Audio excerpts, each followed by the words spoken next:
Hello, how you doing? Would you like to stop attracting narcissists to you like a magnet?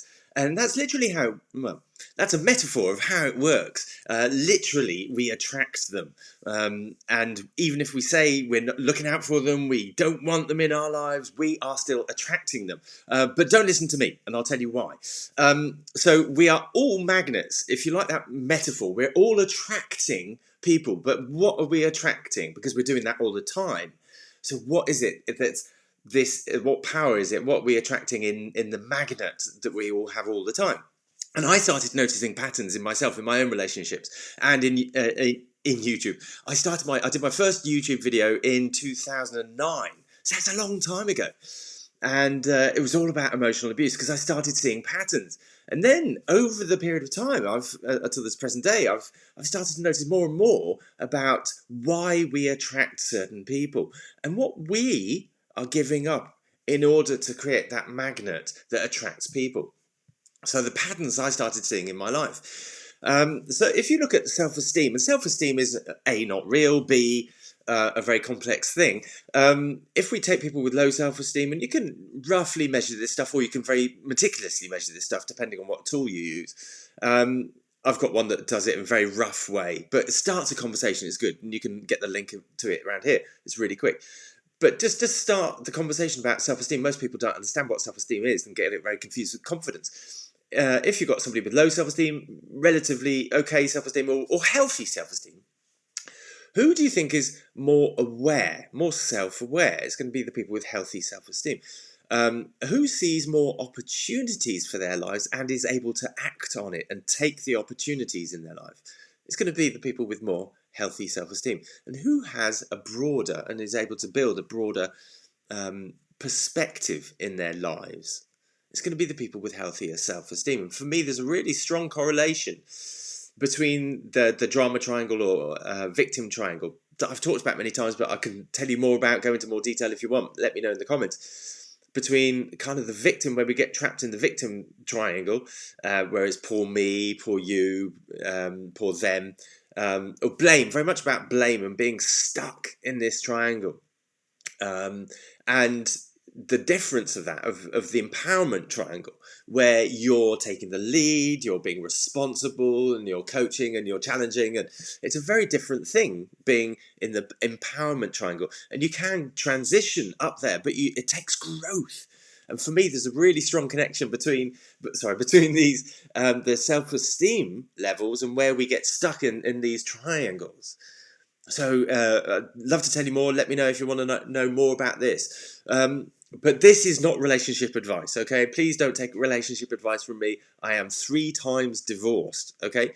I started noticing my subconscious patterns, and it was doing my head in, and I was struggling with it. I was a coach. How can I be, going through marriages and relationships and be a coach, and I specialize in this and helping people with their self-esteem, and how can it be happening to me? So I had to go through many layers of self-discovery, self-awareness, to see my subconscious patterns and how they were attracting a certain type of people, and I found it quite alarming.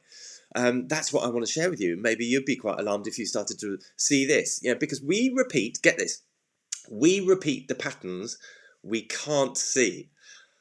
We repeat the patterns we can't see. And that's why I've used the analogy of a magnet, because you don't see the power bonk, of a magnet. Oh, I've got some here. These were from old Kinder eggs, and I've loved them. So we attract, and you can't see the force that attracts or repels. You can't see the force that attracts. Try and do that. Or repels. So it's very much like that. I'm going to play with these now.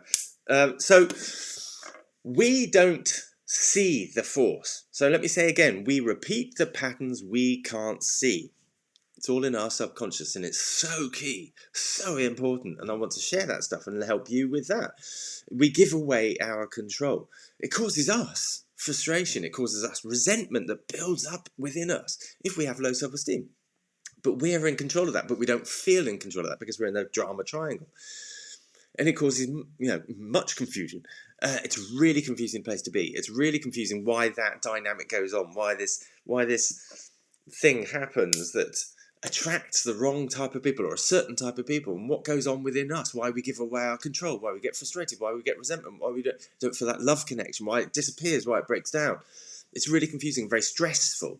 And we all know, well, it's been proven the connection between stress and distress in our body, and it can literally cause physical ailments. And people go to the doctors and get medications and get skin problems, gut problems, all sorts of problems because of their level of stress. And that could link back to their subconscious patterns repeating themselves. It's really such a big issue. So for me, what I've discovered, and the thing to change, is work on your growth. Work on what you're attracting, your magnetism, because we're all magnetized all of the time. It's just really needing to explore what you're attracting, what you're attracting, what the polar opposite is, what the charge is there, and who you're attracting. So you need to work, I'd suggest, work with somebody who knows this journey, who knows and works on this depth, who knows this thing about self-esteem and how it attracts narcissism and how to grow self-esteem. It's really complex for me. It's working through narcissism, working through personality profiles, the big 5 personality profiles, using that to map your way and what you need to work on, how to work on it, understanding your core beliefs, all this stuff here. And it's really complex stuff. Yet you can work through it in a relatively simple way, but it's not easy, but it can be relatively simple. So you need to kind of understand that stuff about yourself, about the charge that you carry. You need to understand that. You need to be able to plan for it in detail, and that's from the complex information that you have to gather. And that's why I say working with somebody that knows this journey is so important. Understand this, plan it, and then implement it. Because it's all very well having it intellectually. Oh, yes, I understand that. It's like, that's really interesting. But then putting it into practice, that's when you're working against these forces. And trying to oh yeah, I understand it, and then trying to put it together when it doesn't fit, it won't work. So you actually, it's so important, and that's why coaching in this element is and accountability is so important, that unless you're implementing it, unless you're putting a change in, you're not able to work against this force that's so strong that's built up over your whole life.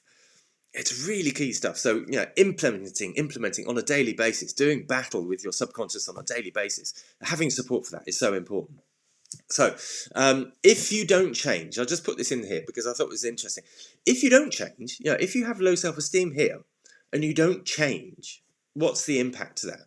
And my analogy for that is that your brain, your subconscious part of the brain, the negative programming in here, is steering the bus of your life, and you're a passenger, and it's taking you in the wrong direction. It's taking you in directions you don't want to, or more struggle, or more stress, or more difficulty, more of the things that you don't enjoy.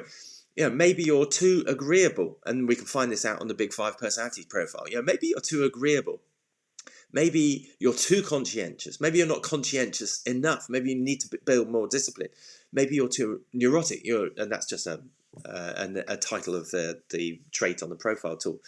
Maybe your thoughts are too negative. Maybe you worry too much. Maybe it's that's going on, or maybe that's not the case for you, but it's something else, a combination of the other two. Maybe you're too agreeable. You're too much of a people pleaser.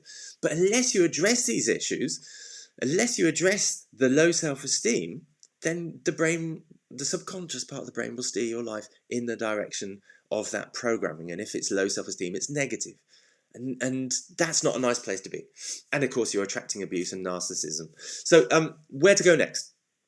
Just finishing now, so where to go next? A good start, I've mentioned it already, is the self-esteem test. Completely confidential, completely free. I don't get any details from it. I don't get any results. You do that.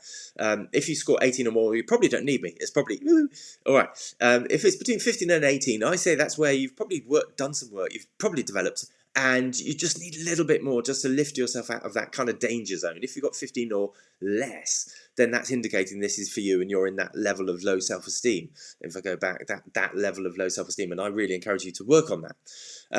And the next step from that, if you want to work on it, I've got a 12 days to decide program that helps you, takes you through a journey of really aligning whether this is for you and what it's like to work for me, what it's like to work with me. It's only £47. I get my money back at the end of it if you don't like it. If it doesn't give you what you want, you get one-to-one time with me, and it's about giving you clarity. Okay, giving you clarity on this issue. That's it. Many thanks. Thank you for your time. Please like this to help me get it out there. Bye-bye.